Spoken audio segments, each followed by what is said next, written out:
All right, welcome to Trust Factor. He's Tim Hooper. I'm Mike Gandolfo, and we are here to help you discover the winning formula for your business. High touch plus high tech multiplied by high trust. Tim, we talk about that right there in our intro. We say multiplied by high trust. Yeah. And I just want to dedicate this entire episode to that one single word. No, not trust. Multiplied. Yeah. Why don't we just say plus high trust? I think there's a lot of people out there that see trust as a nice to have or just a soft, fuzzy feeling word. We were kind of talking about it before. If you ask people what their core values are, and trust is one of them. And you say, hey, how many people are trustworthy? And everybody can raise their hand. And I'm guilty of that. We have trust as one of our core values, although I think we have it defined a little differently. But I think we're going to get into it and just talk about like really what trust is and how it is a multiplier today. It is a multiplier. It is definitely not an add-on. And I think that's the key as, and it's not so much, I don't think it's so much figuring out the perfect dictionary definition. Cause I mean, if we asked everybody to put trust in the show notes, and by the way, go ahead. This is on a public site. If you're watching on YouTube, drop it in the comments of the show. Like, what does trust mean to you? And I think that if other than going to like Chat GPT or Webster's.com or whatever, wherever you go for your definition, I think if you just if right now you just said, I'm not going to go look it up, I'm just going to give a gut reaction to Mike and Tim here, and you just punched it in, I think every one of us would have a definition rooted in our experience of where trust broke down.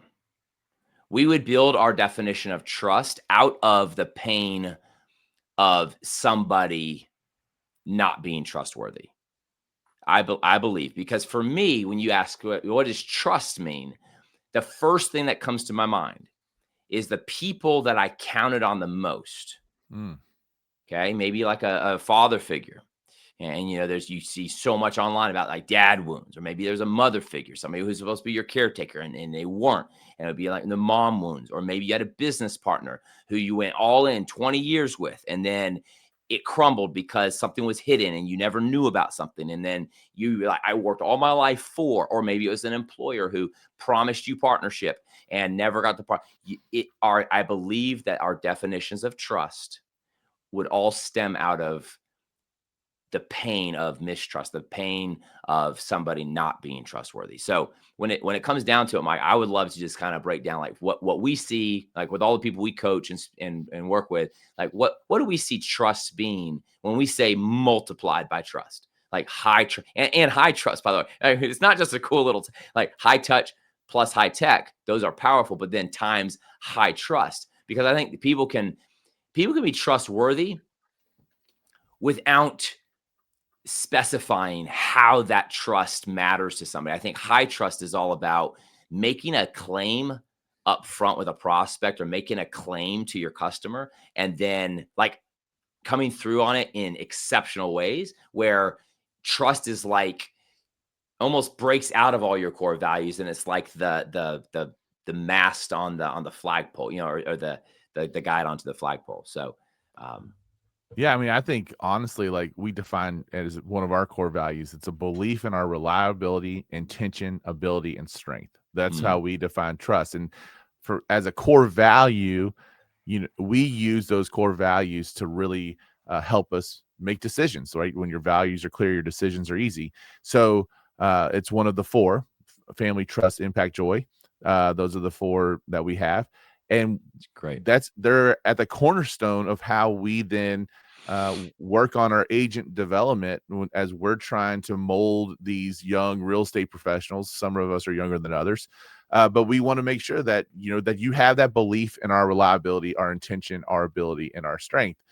And then furthermore, we know that you know, at the event we both spoke at, like I actually went into the fact that trust is actually the differentiator right now. It is that competitive advantage in a world that's Yep. actually trying to compete on ease and make real estate professionals a commodity. The way that you can rise above that and compete at a level where they can't touch you is by developing high trust. And I love how you just said that people can be trustworthy, but that doesn't mean you're going to be someone's trusted advisor. That's right.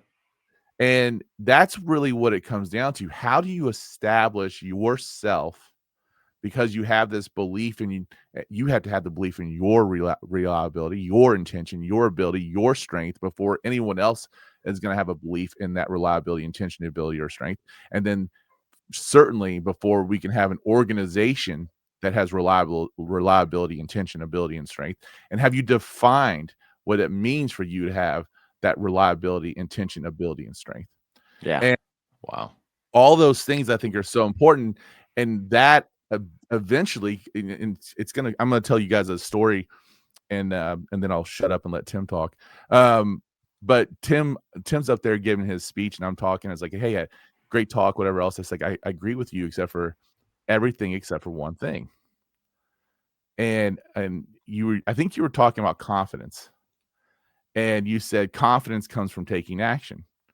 And I said, I totally agree with that statement, except for I think that confidence truly becomes from someone's intention. Like, for example, we can tell people to go make sales calls, and they can make sales calls and they'll make them and they'll get easier. But unless they have the intention behind it, that they're actually not making a sales call, but they're making a call because they're going to make someone's life better today or whatever else it might be. Like, they literally have something that they're offering to the person on the other side that's going to make their world an easier place to be in or a better place to be in. You have to have that intention so that sales call, that action, then actually literally becomes more effective and easier. And so, yeah, I think that's what it comes down to for me, and really how you get to the point where you're that trusted advisor. What you just said is so powerful. The intention kind of goes back to the, Simon Sinek, start with why. Yep. And I think that what you just said reminded me of kind of Stephen Covey's son, Franklin Covey, wrote a book called The Speed of Trust. And basically in that book, he says, when trust goes down, speed goes down, because you have to stop to investigate, right? And cost goes up. So it's like the economy of trust. But it's interesting. You just said the why, like the intention is where you get confidence from. I love that you said that. And it really does take the point I was trying to make so much deeper, because the story he gave was, he said he's seen so many businesses where it's built on, this is what we're going to do. This is what we're going to do. This is what we're going to do. And then years later, a business partner kind of finds out the other business partner has been doing all this stuff for a certain reason, like the why, the intention. And because that finally came out later, it crumbles because their alignment, their values, their intention, their why, they weren't aligned there. So I love the depth that you just took that, because confidence really comes from, and this is in my mind, trust is the doing what you say you're going to do, when you're going to do it, and in the spirit that they have expected. If you say it to somebody in person, just think about it, like, I'm going to do this and we can do this. And then you just do it kind of flaky. Then it's like, oh, that guy's a big talker. That's what you hear, right? Oh, he doesn't walk the talk. He doesn't walk the walk. He just talks the talk. And so it's this big, big, big promise. And then maybe you do it. Maybe you do it when you said you were going to do it, but it's just kind of half-hearted. So in my mind, there's kind of three components. Do what you say you're going to do. Be your word. And when you said you're going to do it, like, be timely about it. And by the way, that's actually a lot of people will think that's the main one. The timing on it is actually not the main one. Because if I say I'm going to do something and then I come back at you and say, hey, life got away, but I promised you this, it's going to happen. Can I have an extension? I've never had anybody not say, oh, that's fine. The fact of the matter is, that's called being human. But what were you? My word mattered so much, I can't make the deadline. So now I'm going to call you. I'm not just going to avoid you. And have you ever been avoided by somebody who owed you something? And it's just like they won't talk to you anymore, just because in their brain this big mountain now exists. But And then the third thing is the spirit in which so this is where I think on the front end, biting your tongue and not over promising. That's why we say, under promise, over deliver. Like, how horrible of a concept is that?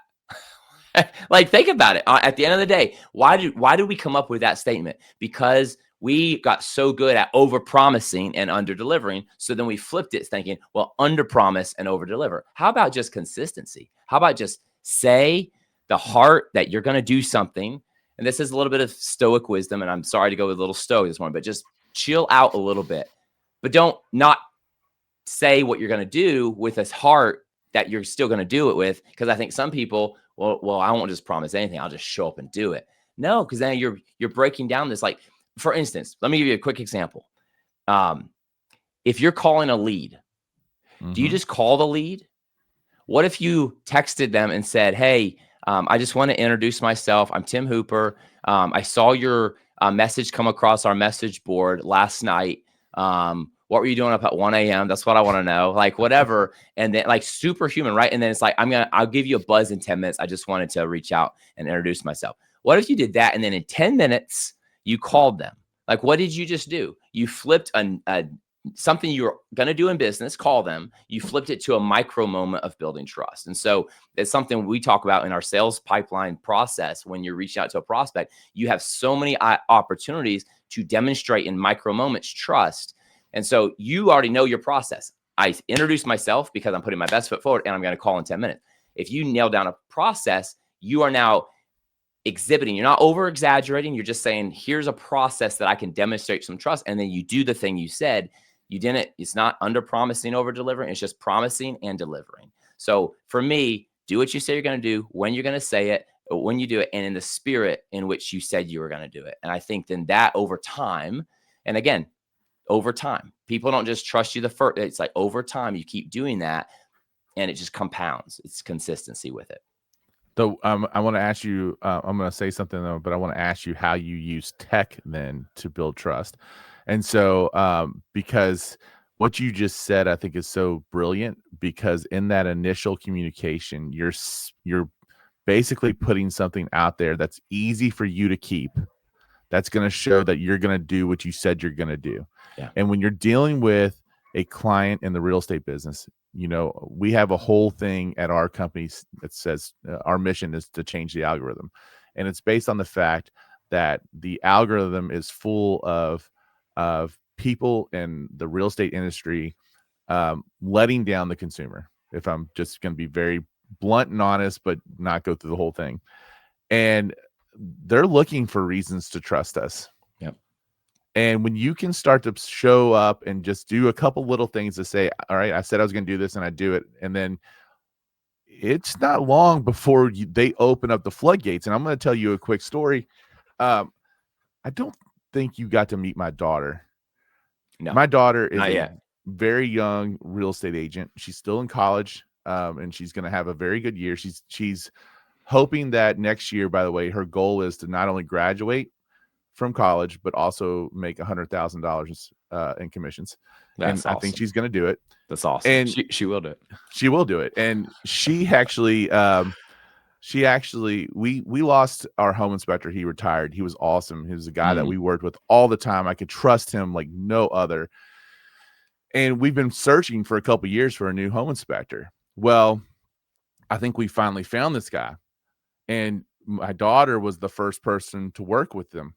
And we have a saying in our office, another formula that we go to, that the return on experience, which means do we get repeat business, referral business from it, is equal to the client experience multiplied by the professional experience. So how are we elevating the experience for the home inspector, the agent on the other side, the lender, all that kind of stuff? How can we position ourselves to be the best realtor that they've ever worked with is what our goal is.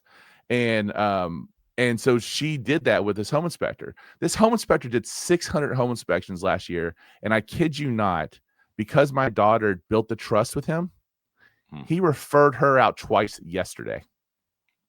Wow. Yesterday. Wow.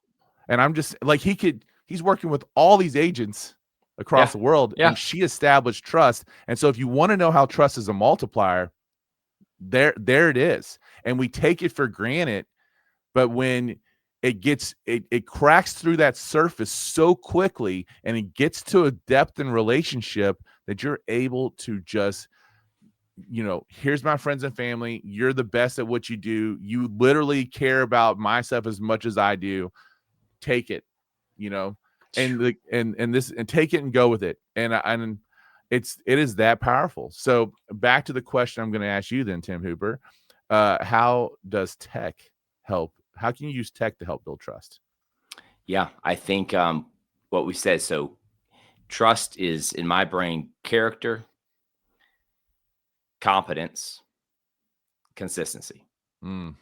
Okay, so trust is you be your word, period. And I know a lot of great agents who are their word. They are absolutely their word. But unfortunately, because we're in a high-tech environment, they don't get the opportunity to demonstrate being their word as often as somebody else may. And somebody else may be like hyperbole, but doing it more consistently. And so people, they're just churning through numbers, but making more business happen because they're using tech. And so they're getting a lot of like one-hit wonders, where this person over here in the background has a lot of good, consistent customers that come to them all the time because they have high trust built, but they haven't leveraged tech to be amplified and be able to show consistency faster. So I think tech for me is okay. And then competence, right? So character, competence, and consistency. Competence is you have a lot of skill in your head. And I know a lot of, actually, a real estate agent just the other day, she's like, this new agent just got into the business. She's a TikToker, and she's just going off on TikTok a little bit. She's like, she's a TikToker, and she's getting all these deals, and people don't even know, they can't even trust her. She didn't even know her stuff. And I'm like, and I knew it was coming from a place of like, she's very dignified real estate lady. She's been at it a long time, and she can't stand. I said, so where's your video?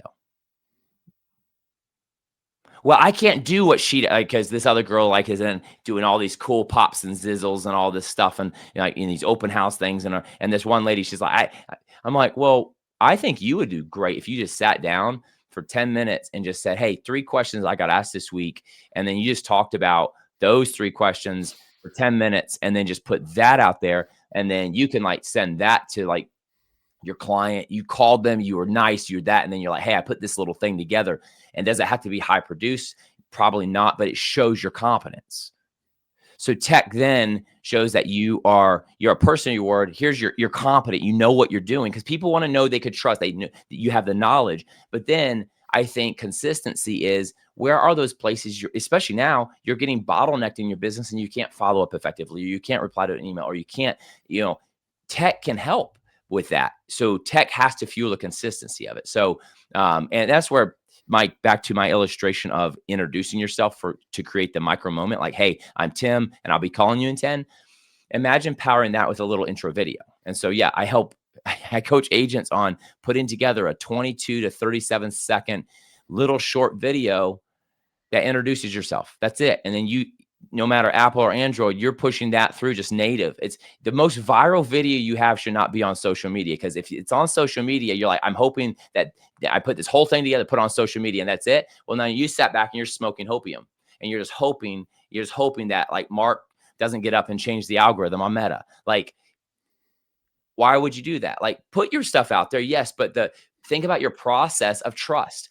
Where is a little video saved in a little folder on your phone called sales process videos that you go to every time consistently, because this is a little micro moment of trust. So tech can absolutely power. It won't power your character, period. You have to be a person of character, but tech can absolutely power your competence, and it can absolutely power your consistency. With it can systemize the predictable. Systemize the predictable, so you can humanize That's the exceptional. Man, Gino's gonna have to either hire us, or he's gonna ask us for money, or get on the show, man. He'll have to get on the show. Yeah. And I think, and by the way, if you want to do exactly what Tim just said, I am going to plug one of my products right now. Go to requityapp.com, sign up. Requity would actually help you learn how to take all those templated messagings that you have and then tailor it to the client that you're actually talking with. So that is the tech that I came up with earlier this year. Check it. Check it out. I think it's gonna be a game changer. We're still in the early stages of it. We're trying to get together an iOS app and an Android app, and that'll be coming out next. So I don't really want to make this about plugging everything we do, but it was relevant. It was relevant to the conversation. So well, let me tell you this: we were on stage together, and when you just mentioned it after your talk, and of course we all got to hear you for an hour talk about trust, and it is your differentiator right now in this economy, more than ever before. It's always been a differentiator, but now more than ever before. And you did that. I saw almost every phone went up when you put your QR code up for Recording. Almost every phone went up. Snap! Like, check it out, guys. And then let me plug one other thing. And I know these shows will be produced probably, but tune in to our monthly live. So look on our wherever your show notes are, wherever you're finding this podcast. Look, you find our website. Click on the wherever you find, but just join one of our monthly lives, because the monthly lives are longer. We're going to go a little more in depth. And our monthly live is your chance. Actually. Yes, your chance to like just pummel us with questions as we talk about building your real estate practice, your mortgage business, your title company, or if you're an affiliate to this industry, home warranties, whatever. Like, tune in and learn about high touch plus high tech multiplied by high trust, being that person of your word and really flaunting it in a way through tech that will make you the go-to. It gets you inside that door. Again, the invited guest to the table. So we'll have the information about that live show in the show notes. It's going to be December 13th is the date. And then you'll just tune into YouTube, and you'll be able to ask questions to the comments, and it'll be fantastic. Bam. And if you have a question for us too, we're going to also have, we have a little Gmail address that we're sharing. So we'll put that in the show notes as well. And you can just reach out directly, and who knows, your question might become an episode. So thank you guys very much for listening to this episode of Trust Factor, for trusting the wisdom that Tim and I have, at least that we think we have. I'm Mike Gandolfo. He's Tim Hooper. And hit that subscribe button. And I'm going to make one other thing. If you know someone who would benefit from this, share this with just one person. That would help us out a ton. All right. We will talk to you all next time.